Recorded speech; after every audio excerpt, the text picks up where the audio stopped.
Dragi prijatelji, evo nas u knjižari Antikvarne knjige.com, internet knjižari Antikvarne knjige.com, koja ima u ponudi nešto što se jako retko viđa. Ovo je, znači, komplet Daniela Farlatije, Ilirici Sacri, jel' tako? Ilirici Sacri, a kolokvijalno se uglavnom zove Illyricum Sacrum.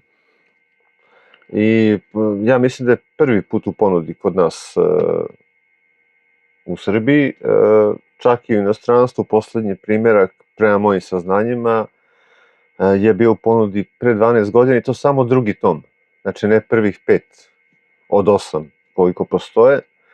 A možda retkost najbolje ustroje priča jednog kolekcionara iz Splita, Italijana iz Splita, koji je ceo život želeo da kupi bar jedan tom Illyricuma Sacruma, da ima to, i umre pre par godina, nikada nije uspeo. Ovo delo inače od velikog značaja za našu istoriju, zato što su tu sakupljene informacije o našim crkvama, o ranohrišćanskim crkvama, o širenju hrišćanstva u Dalmaciji i šire. Prema sadržaju, koliko sam video, obrađuje period od 1. do 7. veka i jednostavno ne postoji slično delo tog značaja, tog obima, koje je sakupljeno materijal za ove knjige je sakupljen decenijama. Objavljivanje je trajalo 70 godina. Možda je to na neki način pandan Kraljevstva Slovena, Regno degli Slavi, Mauro Urbinija, ali ona je jedna opšta istorija. Iz kog je tačno vremena, u kom veku je izdato? 1751. godine je izašla prva knjiga, a 5. tom 1775. mislim. Izlazila je od 1751. kroz ceo 18. vek. Znači, mnoge stvari koje su tu napisane verovatno više ne mogu nigde da se nađu. Uduše, možda su neke i sakrivene. To se navodi u svim opisima svetskim kada su ove knjige u pitanju, da je Daniele Farlati koristio mnoge izvore koji su umeđu vremenu uništeni, danas više ne postoje i sačuvani su zahvaljujući ovim knjigama. U svakom slučaju, ovo je jako retka prilika možda da pozovemo neke institucije ili ljude od značaja da nešto urade s ovim knjigama. Pa bilo bi lepo, moja želja je, što će se najverovatnije ostvariti, da ove knjige, kogod da ih kupi, ostanu u Srbiji.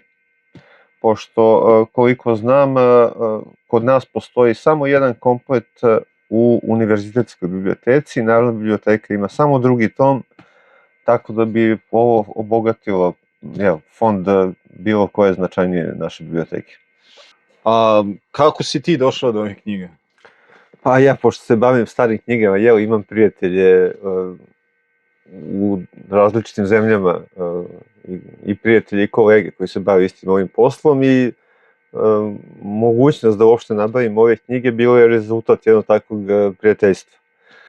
Kolega iz Italije je nabavio te knjige i hvala mu puno, nije htio da ih proda, znao je da me interesuju, da ih tražim i ostavio ih i za mene, tako da je to retka prilika, pa... Monumentalno delo Illyricum Sacri predstavlja kapitalno historiografsko izdanje jezuite Daniela Farlatija. Zasnovano je na ogromnoj građi prikupljenoj decenijama iz Vatikanskog i drugih arhiva, manastirskih i biskupijskih biblioteka, starih hronika, brojnih dokumenata, pa predstavlja jedan od najznačajnijih izvora za proučavanje istorije Ilirika, Dalmacije i istočnog Jadrana od antike do ranog novog veka. Projekat je započeo Filippo Riceputi, koji je tokom više od 20 godina sakupio oko 300 rukopisnih svezaka građe. Posle njegove smrti Farlati je materijal sredio, dopunio i pripremio prvih 5 tomova za štampu, dok je nakon njegove smrti rad nastavio Jacopo Colletti, koji je objavio preostale tomove. Komplet koji ovdje vidimo obuhvata prvih 5 tomova prvog izdanja objavljenih u Veneciji između 1751. i 1775. godine. Svi su sačuvani u originalnom pergamenskom povezu, a drugi tom je u potpunosti restauriran. Delo je posebno dragoceno zbog brojnih bakroreza, istorijskih karata, epigrafskih spomenika, genealoških tabli i prepisa dokumenata, od kojih su neki danas izgubljeni i poznati upravo zahvaljujući Farlatijevom radu. Iliriki Sakri zato ostaje izuzetno važan izvor za istoriju prostora Dalmacije, današnje Hrvatske, Srbije, Bosne i Hercegovine, Crne Gore i čitavog istočnog Jadrana.